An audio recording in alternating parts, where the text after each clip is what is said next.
Every neighborhood liked to believe it was a community, but some slowly transformed into something very different. What began as friendly waves between neighbors, children riding bicycles in the afternoon, and families sharing barbecue recipes over fences, could quietly become a place ruled by fear, paperwork, and selective enforcement. Rules that were originally written to preserve harmony gradually became tools for power, and power always seemed to find people willing to misuse it.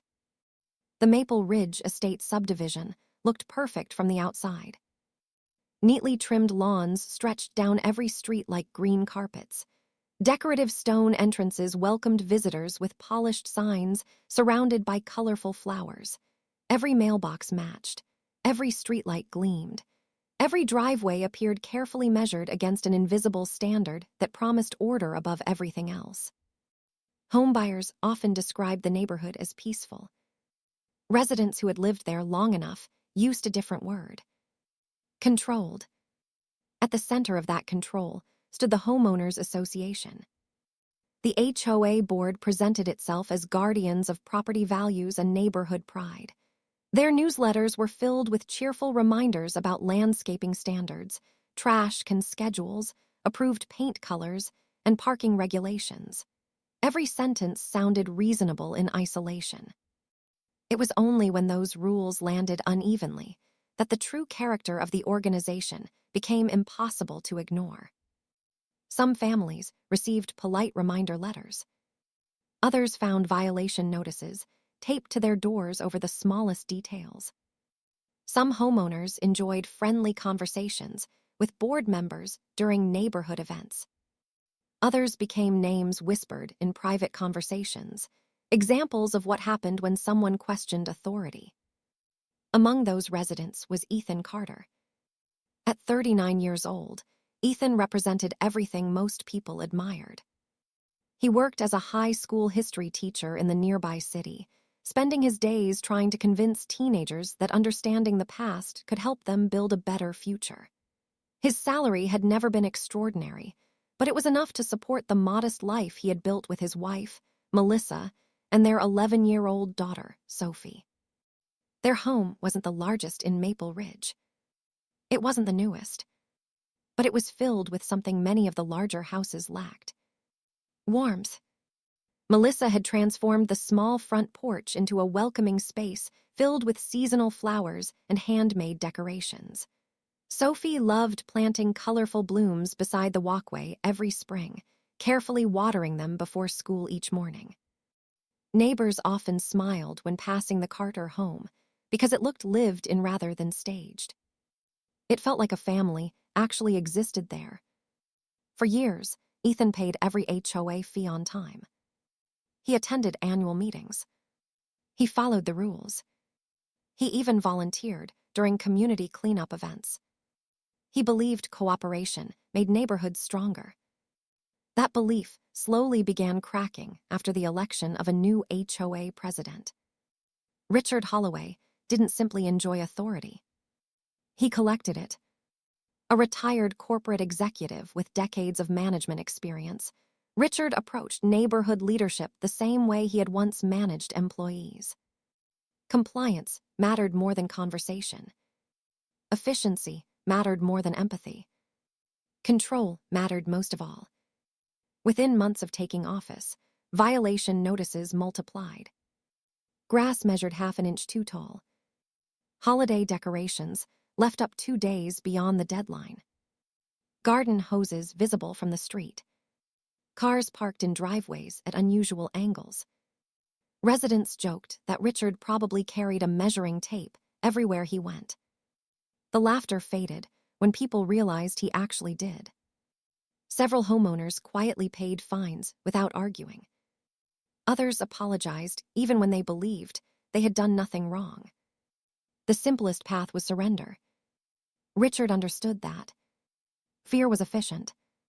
Resistance required energy most people no longer had after working long days.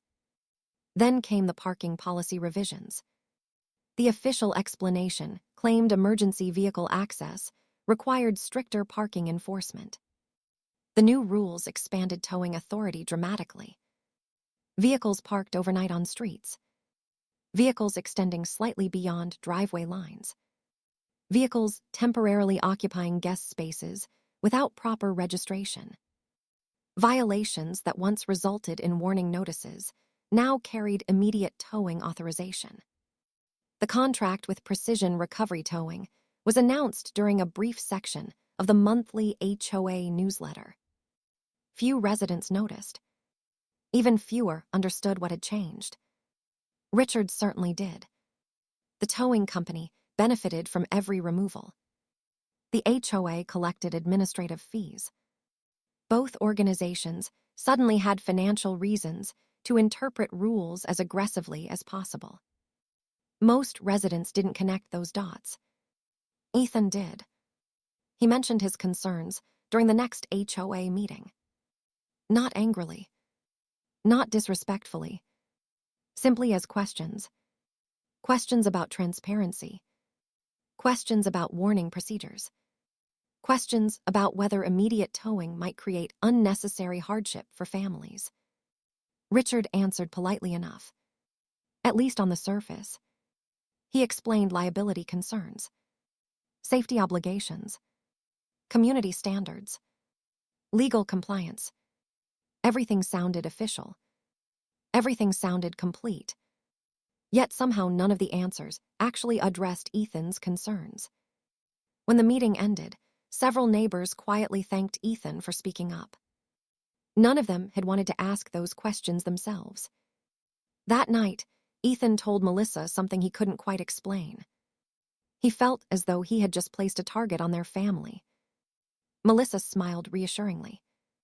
She believed people often imagined retaliation where none existed. After all, this was only a neighborhood association. Not a political battlefield. Not a corporation. Certainly not an organization that would punish someone simply for asking reasonable questions. She wanted to believe that. So did Ethan. For several weeks, life continued normally. School resumed after summer break. Sophie prepared for her first middle school science competition.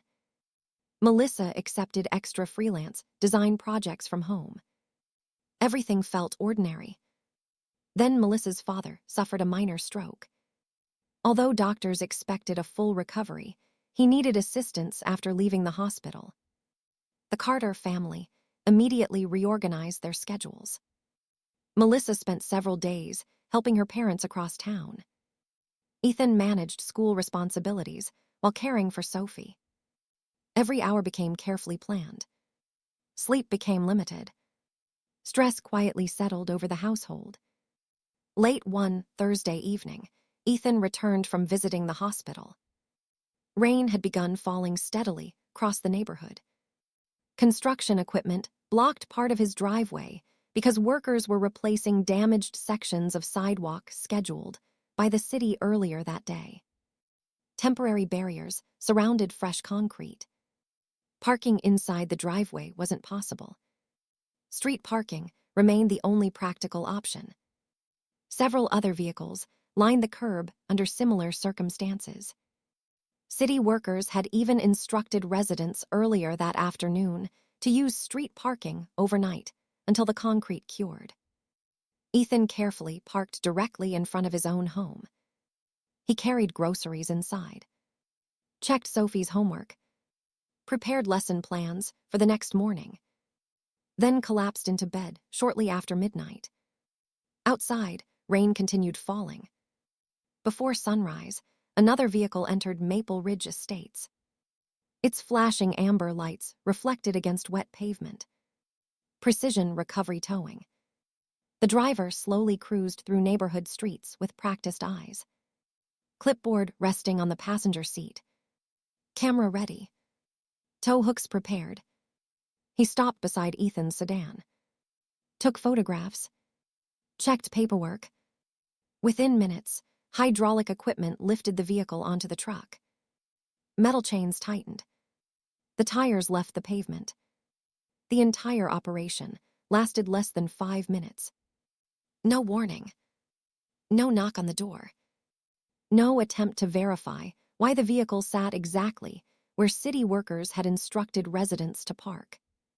By sunrise, Ethan's car had disappeared. He discovered the empty curb while carrying his coffee toward the mailbox. For several seconds, his mind refused to process what he was seeing. He looked left, then right, wondering whether exhaustion had somehow clouded his memory. He knew exactly where he had parked. The fresh tire marks remained visible on the wet pavement. His stomach tightened. He called Melissa first, then the police non-emergency line. Only after confirming the vehicle hadn't been stolen did the truth emerge. The HOA had authorized its removal. Retrieving the sedan required immediate payment. Towing fee, storage fee, administrative processing fee, documentation fee. The total exceeded $600. $600 for parking where city construction crews had instructed residents to park. The amount wasn't merely inconvenient. It threatened the family's carefully balanced monthly budget. Hospital expenses were already growing. Melissa's father still required ongoing care. School supplies, mortgage payments, utilities. Everything depended on careful planning. Unexpected costs like this rippled through every financial decision. Ethan requested documentation. He asked which specific rule had been violated. He requested photographs showing the alleged infraction. The towing company referred him to the HOA. The HOA referred him back to the towing company. Responsibility became a circle with no exit. Finally, Ethan paid the fees. Not because he accepted guilt, because he needed his car to teach the next morning. Without transportation, he risked missing work. Missing work meant losing income. The system understood exactly how urgency defeated resistance. Later that afternoon, Ethan walked through the neighborhood carrying copies of the city's construction notice that had instructed residents to use temporary street parking. Several neighbors quietly admitted their vehicles had also disappeared during previous months under questionable circumstances. Some had paid without complaint. Others had considered fighting the charges, but gave up after endless paperwork. An elderly widow had lost nearly her entire monthly grocery budget retrieving her car. A young nurse working overnight shifts had been forced to borrow money from relatives after her vehicle vanished during a 12-hour hospital shift. A military veteran living alone had accumulated storage fees because he couldn't retrieve his truck immediately. Each story sounded different. Each outcome felt strangely similar. People lost money. The HOA gained authority. Nobody challenged the pattern. Until now. As Ethan listened to one story after another, he realized something unsettling. His car had never been the real target. Silence was. And somewhere inside the HOA office, hidden beneath official paperwork and polished meeting minutes, someone had begun counting on the fact that no one would ever connect the pieces.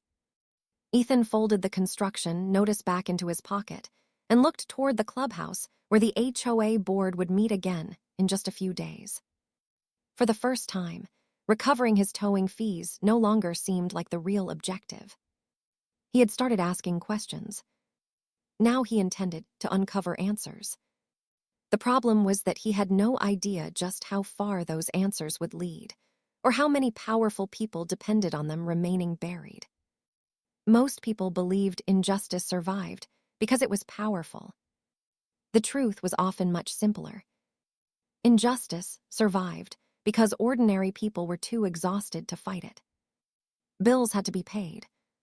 Children had to be taken to school. Jobs demanded long hours. Life rarely left enough time to challenge systems that quietly took advantage of them. That was precisely why organizations that abused authority depended on paperwork instead of force. Every unnecessary form, every delayed response, every ignored email, and every confusing regulation became another brick in a wall designed to discourage resistance. By the weekend, Ethan Carter had begun seeing that wall from every angle. His own towing incident had cost his family more than $600, but the financial loss was becoming less important than the realization that his experience wasn't unique. Every conversation with a neighbor revealed another nearly identical story. A retired teacher whose son's truck had disappeared during a family reunion. A single mother whose vehicle had been towed while contractors repaired her driveway. An electrician forced to miss an entire workday retrieving his van from the towing yard. A young couple who had paid nearly $1,000 after storage fees accumulated while they were away attending a funeral. Different circumstances. The same outcome. Every victim believed they were alone. That was the greatest strength of the system. No one realized they were part of a much larger pattern. Ethan spent Sunday afternoon organizing everything he had learned. His dining room table slowly disappeared beneath notebooks, printed HOA regulations, photographs, city construction notices, receipts, and handwritten timelines. Melissa watched him carefully. She admired his determination, but she also recognized the quiet intensity growing inside him. This was no longer about recovering money. It had become personal. Not because Ethan enjoyed conflict, because he hated seeing people bullied into silence. History had taught him something his students often overlooked. Power rarely collapsed because powerful people suddenly became kind. It collapsed when ordinary people stopped believing they had to accept it. Melissa gently reminded him that they still had real responsibilities waiting outside his investigation. Her father was recovering, though slowly. Medical appointments filled the family calendar. Sophie had begun preparing for the regional science competition she had dreamed about for nearly a year. The mortgage payment was due in less than 2 weeks. Every spare dollar mattered. Ethan understood all of that, perhaps better than anyone. Yet every time he considered dropping the issue, another memory surfaced. The elderly widow who quietly admitted she had skipped medications for nearly a month after paying towing fees. The exhausted nurse who cried while describing how helpless she felt standing outside an empty parking space after finishing a 12-hour overnight shift. The veteran who simply shrugged and said he had learned not to fight people with money. Those faces stayed with him. They transformed paperwork into people. Monday morning, before classes began, Ethan visited the city's public works department. He wasn't searching for opinions. He wanted documents, construction schedules, temporary parking notices, official communications sent to Maple Ridge Estates. Within an hour, a city employee located exactly what Ethan suspected existed. Weeks before the sidewalk repairs began, the city had formally notified the HOA that residents would require overnight street parking because several driveways would become inaccessible. The notification specifically requested that neighborhood enforcement be temporarily suspended during construction. The letter included dates, maps, contact information, everything. Someone at the HOA had received it. Someone had ignored it. Or perhaps someone had done something even worse. Ethan requested copies through public records procedures. The employee helping him seemed surprised. Most people never asked for documentation. They accepted explanations. Ethan wanted evidence. That afternoon, after teaching his final class, he drove to Precision Recovery Towing. The business sat behind a chain-link fence, surrounded by rows of impounded vehicles. Some looked abandoned. Others clearly belonged to families struggling to gather enough money for their release. Every locked gate seemed designed to communicate one message. Once your vehicle entered this lot, you were no longer in control. Inside the small office, Ethan requested copies of the authorization forms used to tow his car. The receptionist politely refused. Company policy. He asked who had signed the authorization. Again, company policy. He requested timestamps matching the photographs taken before removal. Another refusal. Every answer sounded rehearsed, as though similar questions had been asked before. Walking back toward his car, Ethan noticed something unusual.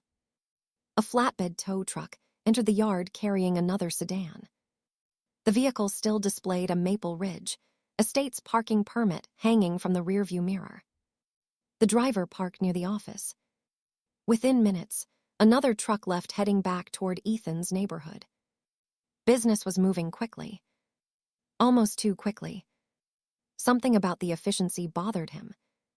Tow companies usually responded after receiving complaints. This operation looked proactive, almost scheduled. That evening, Ethan attended the monthly HOA board meeting. The community clubhouse filled gradually as residents took their usual seats. Most attended only because meeting minutes required a public session. Few expected meaningful discussion. Richard Holloway entered with his familiar confidence. Pressed suit. Perfect posture. The expression of a man accustomed to people, accepting whatever he declared official. Routine business occupied the first half of the meeting. Landscaping contracts. Pool maintenance. Holiday decoration guidelines. Budget updates. Everything moved with mechanical efficiency. Then resident comments began. Normally, only one or two homeowners spoke. This evening was different. Ethan stood first. He calmly presented the city's official notice instructing residents to use street parking during sidewalk construction. He explained that vehicles had nevertheless been towed during that exact period. He asked a simple question. Who authorized enforcement despite receiving written notice from the city? Richard accepted the document, looked at it briefly, then claimed he wasn't personally aware of the communication. Perhaps it had been misplaced. Perhaps administrative staff overlooked it. Perhaps misunderstandings occurred. His explanation sounded reasonable, until another resident stood. Then another. The retired teacher. The overnight nurse. The young couple. The veteran. One by one, people shared experiences they had previously believed belonged only to them. The room slowly changed. Neighbors began recognizing familiar details. Similar dates. Identical fees. Matching responses. The pattern became impossible to ignore. Richard attempted to regain control. He reminded everyone that emotions should never replace procedure. Complaints required proper written forms. Individual circumstances could not override community regulations. His words might have worked a month earlier. Not tonight. Too many stories sounded the same. Board members sitting beside Richard exchanged uncertain glances. Some appeared genuinely surprised. Others looked uncomfortable. For the first time since becoming HOA president, Richard seemed unable to dictate the direction of the meeting. Still, he remained composed. He announced that concerns would be reviewed internally. A committee would evaluate enforcement practices. Recommendations would follow. The meeting ended before further questions could gain momentum. As residents gathered outside, something unexpected happened. People lingered. Usually, everyone drove home immediately. Instead, small groups formed across the parking lot. Phone numbers were exchanged. Copies of receipts appeared. Old emails surfaced. Photographs emerged from forgotten folders. Individual frustrations quietly transformed into collective evidence. Melissa watched Ethan speaking with neighbors beneath the clubhouse lights. She noticed something she hadn't seen since they first moved into Maple Ridge years earlier. Hope. Not certainty. Not victory. Hope. The following week became a whirlwind. Every afternoon after work, Ethan met another resident willing to share documentation. Violation notices. Bank statements. Tow receipts. Emails ignored by the HOA. Letters requesting appeals that had never received responses. The stack on Ethan's dining room table doubled, then tripled. Patterns emerged. Nearly every disputed tow involved circumstances that should have triggered warnings rather than immediate removal. Many occurred during holidays. Several happened after severe storms. Others took place while city contractors occupied driveways. Coincidence became increasingly difficult to believe. Then Sophie accidentally noticed something the adults had overlooked. While organizing papers for her father, she arranged towing receipts by date instead of homeowner. An unusual sequence appeared. Almost every month contained one weekend when multiple vehicles disappeared within hours of one another. Sometimes 4, sometimes 6, once 9. Those weekends almost always followed HOA inspections, led personally by Richard. Ethan stared at the timeline. Clusters. Not random incidents. Organized activity. The realization unsettled him. If towing happened in concentrated waves, someone likely coordinated enforcement. Someone knew exactly when trucks would arrive. Someone ensured enough violations existed to make the operation worthwhile. Melissa looked over Ethan's shoulder. Neither spoke for several moments. The silence carried uncomfortable possibilities. What if the towing company wasn't simply responding to reports? What if reports were being generated specifically to create towing opportunities? That possibility changed everything. The issue was no longer aggressive enforcement. It hinted at something far more serious: financial motivation. The next morning, Ethan submitted formal requests for HOA financial records available under state regulations. Vendor payment summaries, contract approval documents, meeting minutes related to towing agreements. If nothing improper existed, the paperwork would confirm it. If something had been hidden, paper trails had a habit of surviving even when memories did not. 3 days later, a plain white envelope appeared in Ethan's mailbox. No return address. No stamp. Someone had delivered it by hand. Inside rested a single photocopied document. No letter. No explanation. Just one page. It appeared to be part of an internal financial report. Across the bottom, highlighted in yellow, one line immediately caught Ethan's attention. Administrative Revenue, Vehicle Enforcement Program. Beside it sat a number: $78,460.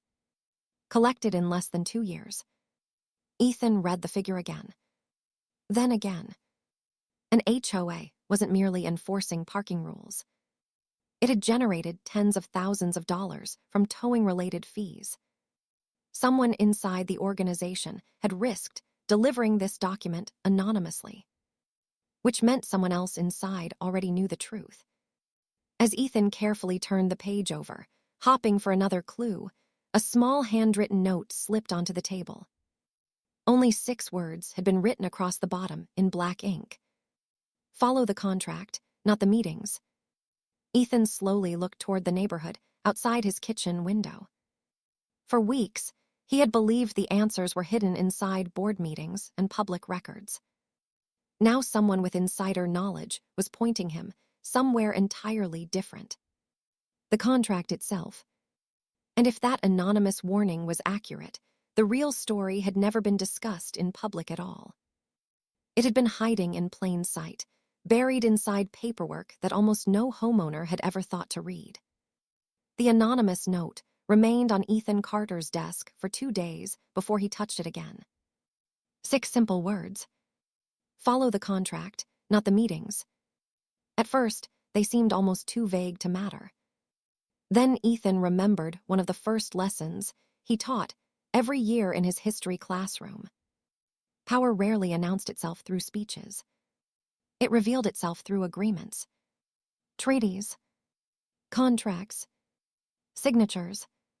The most important decisions in history were often made quietly, on paper, long before ordinary people experienced their consequences.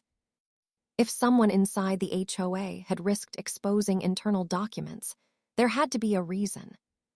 The contract wasn't just another piece of paperwork. It was the foundation of everything. That Saturday morning, Ethan sat at his dining room table surrounded by binders, public records, HOA bylaws, and state statutes governing homeowners associations. Melissa placed a fresh cup of coffee beside him without saying a word. She knew what he was searching for. Not revenge. Proof. By noon, the first batch of requested records finally arrived. The HOA had complied with the legal request, but only barely. Pages were heavily organized. Meeting minutes appeared routine. Vendor approvals looked ordinary. Nothing immediately suggested corruption. It almost worked. Almost. Then Ethan reached the contract between Maple Ridge Estates and Precision Recovery Towing. He read every page slowly. Once. Twice. A third time. His heartbeat quickened with every paragraph. The agreement wasn't written like a normal towing contract. Most neighborhoods hired towing companies to respond when violations occurred. This agreement rewarded volume. Administrative fees increased after certain monthly towing thresholds. More removals meant higher payments flowing back to the HOA. Every additional tow generated revenue beyond simple enforcement. The neighborhood wasn't merely enforcing rules.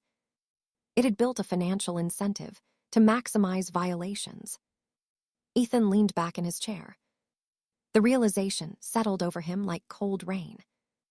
Every questionable tow, every ignored warning, every unnecessary removal, every family forced to pay hundreds of dollars. The system wasn't malfunctioning. It was operating exactly as designed. Melissa slowly read the same pages. She looked up with disbelief. Neither of them spoke for nearly a minute. Sometimes the truth required silence before words could catch up. But one question remained. Who approved the contract? The answer appeared several pages later. Board vote. Unanimous approval. Signed nearly 18 months earlier. Richard Holloway's signature appeared first. Beneath it sat the signatures of 4 additional board members. Most residents had never attended that meeting. Few had likely understood the financial language, even if they had. Everything had been technically legal. That didn't make it ethical. It simply made it easier to hide. Ethan immediately contacted the neighbors, who had been gathering evidence for weeks. By Sunday afternoon, nearly 30 residents filled the community room of a local public library. Unlike the clubhouse, this room belonged to everyone. No HOA president controlled the agenda. No microphone could be switched off. No meeting could be adjourned to avoid difficult questions. Ethan carefully projected the towing contract onto a large screen. Gasps echoed through the room. Several residents leaned forward. Others shook their heads in disbelief. The retired teacher adjusted her glasses and reread the payment schedule. The overnight nurse quietly covered her mouth.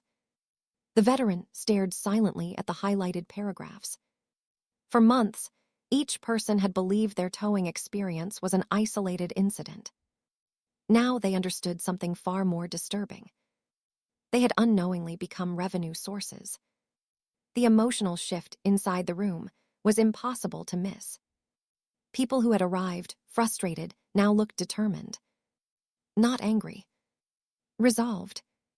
One by one, homeowners volunteered documents Ethan had never seen. Emails. Board newsletters. Appeal denials. Photographs. Inspection notices. One resident produced something unexpected. She had served on the HOA Architectural Review Committee before resigning the previous year. Cleaning an old filing cabinet, she had accidentally kept several internal scheduling calendars. Most appeared ordinary, until one detail emerged. Inspection weekends frequently matched the same weekends that Precision Recovery Towing had assigned extra trucks to Maple Ridge Estates. The schedules had been coordinated in advance. Another coincidence disappeared. By evening, the evidence covered nearly 3 long tables. Melissa quietly counted. 43 disputed towing incidents. 27 households. 18 months. More than $30,000 in documented resident losses. That number reflected only the people willing to come forward. The true total was likely much higher. Sophie, sitting quietly beside her parents, looked around the room. For the first time, she saw adults acting exactly the way her father described historical movements in class. Nobody waited for a hero. Ordinary people simply stopped standing alone. Monday morning brought another surprise. A local investigative journalist contacted Ethan. News of the neighborhood meeting had begun circulating online through community groups. Several residents had anonymously shared copies of the contract. The reporter asked one simple question. Would you be willing to let the documents speak for themselves? Ethan immediately agreed. He had never wanted television cameras. He wanted transparency. The story appeared online the following afternoon. Instead of sensational headlines, the article focused on documents, contracts, financial incentives, public records, resident testimony, VAX. Within hours, neighboring communities began recognizing similar patterns. Comments flooded beneath the article. Families from other subdivisions described nearly identical experiences. Some attached photographs. Others uploaded receipts. The issue was no longer limited to Maple Ridge Estates. It had become part of a much larger conversation. By Wednesday evening, the HOA announced an emergency board meeting. Attendance exceeded anything the neighborhood had ever witnessed. Residents filled every chair. Others stood along the walls. Some watched from outside through open windows. Richard Holloway entered, looking noticeably different. His usual confidence had been replaced by careful restraint. He opened the meeting by insisting the board had always acted within its legal authority. No one interrupted. People simply listened. Then Ethan stood. He didn't raise his voice. He didn't accuse anyone of criminal behavior. He placed copies of the contract on the front table. Then he displayed charts showing towing frequency before and after the financial incentive agreement. He presented the city's ignored construction notice. He outlined documented resident losses. Finally, he asked a question no one in the room could avoid. If the purpose was community safety, why did the HOA earn more money every time another family's car disappeared? Silence filled the clubhouse. Not uncomfortable silence. Revealing silence. Richard searched through his prepared notes. None contained an answer. One board member quietly admitted she had never fully understood how the administrative fee structure worked. Another confessed that towing reports had always been presented as routine enforcement statistics rather than revenue generators. One by one, the illusion of unanimous confidence disappeared. Residents watched as board members who had once appeared united suddenly struggled to defend decisions they themselves barely understood. Then something unexpected happened. The HOA treasurer slowly stood. His hands trembled slightly as he adjusted a stack of papers. He admitted that he had expressed concerns months earlier regarding increasing dependence on towing-related income. Those concerns had never appeared in official meeting minutes. He had remained silent afterward because he believed no one else cared. Looking across the crowded room, he realized he had been wrong. The confession changed everything. Within days, 2 board members resigned. The HOA suspended its towing agreement, pending an independent review. Residents successfully petitioned for a special election under the association's governing documents. Richard Holloway also resigned before that election occurred. He released a brief written statement denying intentional wrongdoing, while insisting every decision had followed established procedures. Perhaps that was true. Procedures themselves had been the problem. Months later, Maple Ridge Estates looked remarkably similar from the outside. The lawns remained trimmed. The flowers still bloomed. Children still rode bicycles after school. But something fundamental had changed. The HOA adopted a completely new enforcement policy. Warning notices became mandatory except during genuine emergencies. Independent review panels handled disputes. Financial incentives tied to violations were permanently prohibited. Meeting minutes became publicly accessible online. Vendor contracts required full homeowner disclosure before approval. Transparency replaced secrecy. The neighborhood slowly remembered what a community was supposed to feel like. One autumn afternoon, Ethan walked home after school beside Melissa and Sophie. Neighbors smiled as they passed. Not because he had defeated someone, because he had reminded everyone of something easy to forget. Communities were never protected by unchecked authority. They were protected by accountable people. Months earlier, Ethan had believed his greatest loss was $600. Looking back, he understood the real danger had never been the towing fee. It had been the belief that ordinary people couldn't make powerful systems answer for their actions. History had proven otherwise. Again.